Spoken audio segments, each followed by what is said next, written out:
નમસ્કાર ખેડૂત મિત્રો, વિશ્વાસ એગ્રો એજન્સી રાણપુર ખેતી માહિતીની યુટ્યુબ ચેનલમાં હું ધુડાભાઈ સર્વ ખેડૂત મિત્રોનું હાર્દિક સ્વાગત કરું છું. તો ખેડૂત મિત્રો, આ વર્ષે કપાસનું વાવેતર થવા જઈ રહ્યું છે અને સરકારશ્રી તરફથી 1622 રૂપિયાનો ટેકાનો ભાવ જાહેર કર્યો છે. ત્યારે ખેડૂત મિત્રો કપાસના વાવેતર તરફ આકર્ષાયા છે. તો ખેડૂત મિત્રો, કપાસના વાવેતરમાં સૌથી અગત્યનો ભાગ ભજવતો હોય તો એ કપાસનું બિયારણ છે. તો ખેડૂત મિત્રો, આપણે બિયારણની પસંદગી કેવી કરવી જોઈએ એના વિશે આજે આપણે વાત કરવાના છીએ.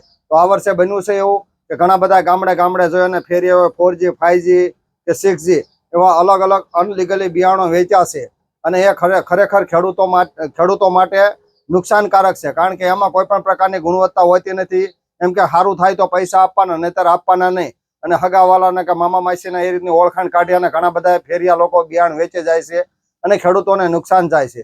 તો ખેડૂત મિત્રો, તમે આવા બિયારણની ખરીદી ના કરતા તમારા નજીકના સ્થળે તમને જે વિશ્વાસ આવે એવી દુકાનેથી અથવા તો જે સરકારશ્રી દ્વારા માન્ય લાયસન્સ ધરાવતા હોય એવા વેપારી પાસેથી ખરીદી કરો, જેથી તમારે નુકસાનીનો વારો ન આવે. આ ઉપરાંત તો ખેડૂત મિત્રો, આપણે 4G કે 5G ના એવા ખોટા ખર્ચા કર્યા કરતા તમે વ્યવસ્થિત બોલગા 2 નો જ ઉપયોગ કરો. ધારો કે 4G કે 5G બિયારણ આવે તો એમ કે ભાઈ 1200 નું આવશે, 1500 નું આવશે, ઘણા તો 2500-2600 સુધીની વાતો સંભળાય કે એટલો મોંઘા બિયારણો લેશે. તો ખરેખર ખેડૂત મિત્રો, એટલું મોંઘું બિયારણ લીધે કે ઉત્પાદન આવી જતું નથી. એના માટે તમારે જમીન, પાણી, તમારે બિયારણની પસંદગી ઘણા બધા પરિબળો ભાગ ભજવતા હોય છે. તો ખેડૂત મિત્રો, આજના વિડીયોમાં આપણે એવા બોલગા 2 બિયારણ વિશે વાત કરવાના છે જે કે 4G 5G ને ટક્કર આપે અથવા તો ગુલાબી ઈયળ સામે પ્રતિકારક હોય એવા બિયારણો વિશે આજે આપણે ચર્ચા કરવાના છીએ. એમાં આપણે જોવા જઈએ તો સર્વપ્રથમ આવે છે નુજુવડું સીડ્સનું સિરી. આધુનિક ખેતી માટે ખેડૂત મિત્રો, ઓછા ખર્ચે વધુ ઉત્પાદન આપતું હોય અને એક હામટું ફાટતું હોય અને વહેલી પાકતી જાત હોય અને તો એ સિરી ગણી શકાય. અને એવું કહેવાય કે રવિ ફસલ ચાહીએ તો સિરી કપાસ લગાવીએ. કંપની એમ કહેશે કે ભાઈ રવિ ફસલ ચાહીએ તો સિરી કપાસ લગાવીએ. એટલે કે ઉતાવળું છે, 70 થી 80% ઉત્પાદન દિવાળી આપી દેશે. રોગ જીવાત ઓછી લાગે છે, વિનાટ એકદમ સરળ છે, પિયત બિન પિયત બંનેમાં ચાલે છે, ચૂસ્યા જીવાત સામે પ્રતિકારક છે અને કે 4G કે 5G ને ટક્કર આપે એવી વેરાયટી હોય તો એ નુજુવડું સીડ્સનું સિરી છે. અને 51 વર્ષ જૂની કંપની એટલે એવી જૂની અને જાણીતી કંપનીનું બિયારણની જો પસંદગી કરવામાં આવે તો ખેડૂત મિત્રોને ઘણો બધો ફાયદો થાય. ત્યારબાદ બીજા નંબરે આવે છે આઝાદી પહેલાની કંપની હોય અને સૌથી જૂની અને જાણીતી રાશિ કરતા જૂનું ગ્રુપ એવું જેકે સીડ્સ. જેકેનું 9501 એ વેરાયટી સૌથી જૂની અને જાણીતી. અને 9501 વિશે વાત કરીએ તો જેકે કંપનીનું 9501 બિયારણ આવે છે. એક અલગ જ પ્રકારનું યુનિક પ્રકારનું બિયારણ છે. તલમાં જે રીતે બઢા બેસે એ રીતે ઝીંડવા આવે છે, પિયત બિન પિયત બંનેમાં ચાલે છે.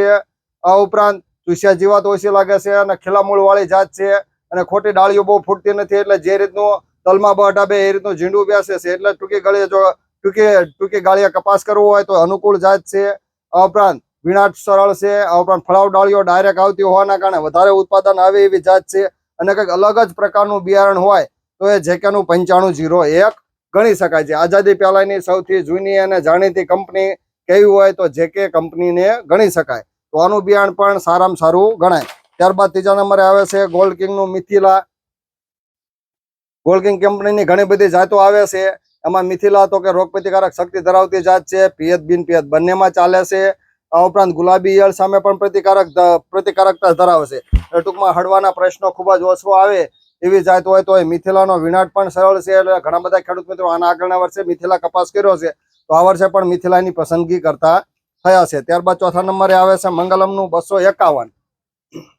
જે મંગલમ સીડ્સ 4 થી 5 વર્ષમાં મંગલમે બિયારણમાં સારામાં સારું માથું કાઢ્યું છે. એની જે બિયારણની જાતો આવે છે એમાં જે મંગલમ 251 આના આગળના વર્ષે જે ખેડૂતો લઈ ગયા એ આ વર્ષે પણ એમ કહેશે કે ભાઈ મંગલમ 251 બિયારણ આપો.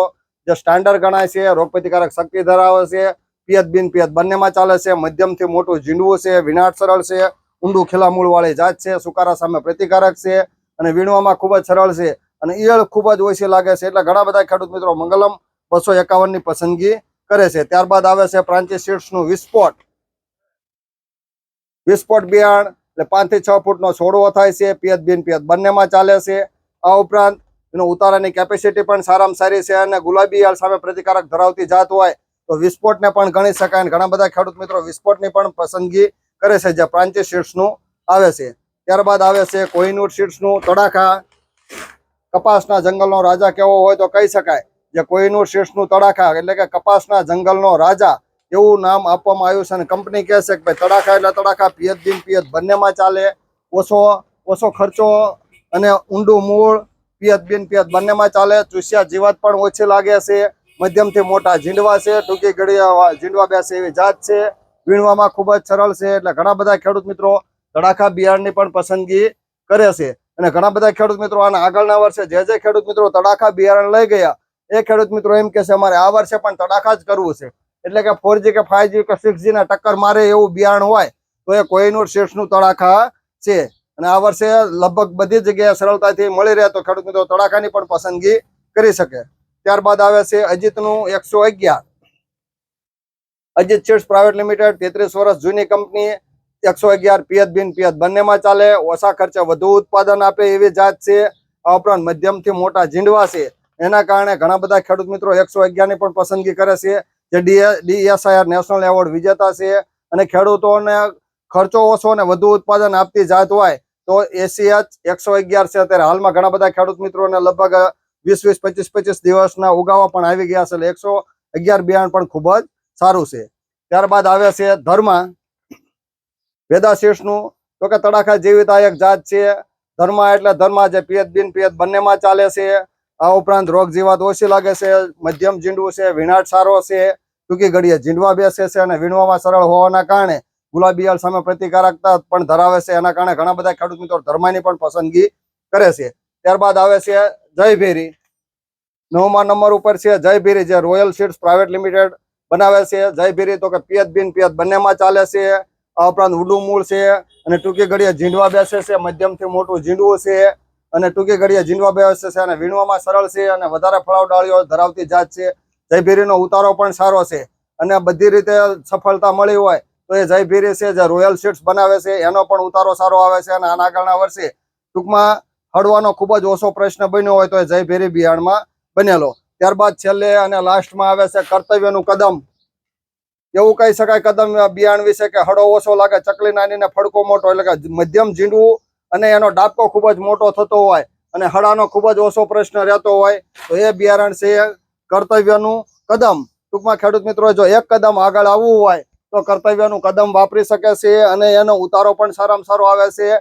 ઓછા ખર્ચે વધુ ઉત્પાદન આપે એવી જાત છે. ટૂંકમાં પિયત બિન પિયત બંનેમાં ચાલે, ચૂસ્યા જીવાત ઓછી લાગે, ખીલા મૂળ વાળી જાત છે, ટૂંકી ઘડીએ ઝીંડવો આવે છે, વીણવામાં સરળ છે, ડાબકો મોટો થાય છે, ફળાવ ડાળીઓ સારી છે અને ઓછા ખર્ચે વધુ ઉત્પાદન આપે એવી જાત હોય તો એ કર્તવ્યનું કદમ છે. તો ખેડૂત મિત્રો આ વાત હતી. તમે ટોપ 10 બિયારણ જે તમારા ગુજરાતમાં દરેક સ્થળે મળી જાય. આ 10 બિયારણમાંથી ગમે તે બિયારણ તમારા નજીકના સ્થળ ઉપરથી મળી રહે એ અહીંયાથી તમે ખરીદી કરી શકો છો. આ 10 બિયારણ એવા છે જે ગુલાબી ઈયળ સામે પ્રતિકારકતા ધરાવતા હોય. અને હું નથી કહેતો, અમારા ખેડૂત મિત્રોએ વાવેલું અને આગળના વર્ષે જે અનુભવ કરેલા એ ખેડૂત મિત્રોનો સર્વે કરીને મેં વિડીયો બનાવેલો છે. તો ખેડૂત મિત્રો આ વિડીયો તમને ખૂબ જ ઉપયોગી બનશે કે ભાઈ બિયારણની પસંદગી કરવામાં ખૂબ જ ઉપયોગી બનશે. 4G કે 5G બિયારણની પસંદગી કર્યા કરતા તમે આ બોલગા 2 ની પસંદગી કરો, જેથી કરીને ખોટો ખર્ચો ના થાય અને તમારા જાણીતા વ્યાપારી પાસેથી ખરીદી કરો. અડધી રાતે તમને જવાબ આપે એવા વ્યક્તિ પાસેથી ખરીદી કરો તો તમને ઘણો બધો ફાયદો થાય. તો વિશ્વાસ એગ્રો એજન્સી ખેડૂત મિત્રો તમે ગુલાબી ઈયળ સામે પ્રતિકારકતા ધરાવતી જાત ટોપ 10 વેરાયટી વિશે ચર્ચા કરી છે. આ વિડીયો તમને સાચો અને સારો લાગે તો બીજા ખેડૂત મિત્રોને મોકલી આપશો, જેથી કરીને બીજાને પણ માહિતી મળી રહે. હવે આપણે બિયારણ માટેનો નવો વિડીયો બનાવીએ. ત્યાં સુધી અમને રજા આપો. આવજો. આભાર. જય જવાન, જય કિસાન અને જય વિજ્ઞાન.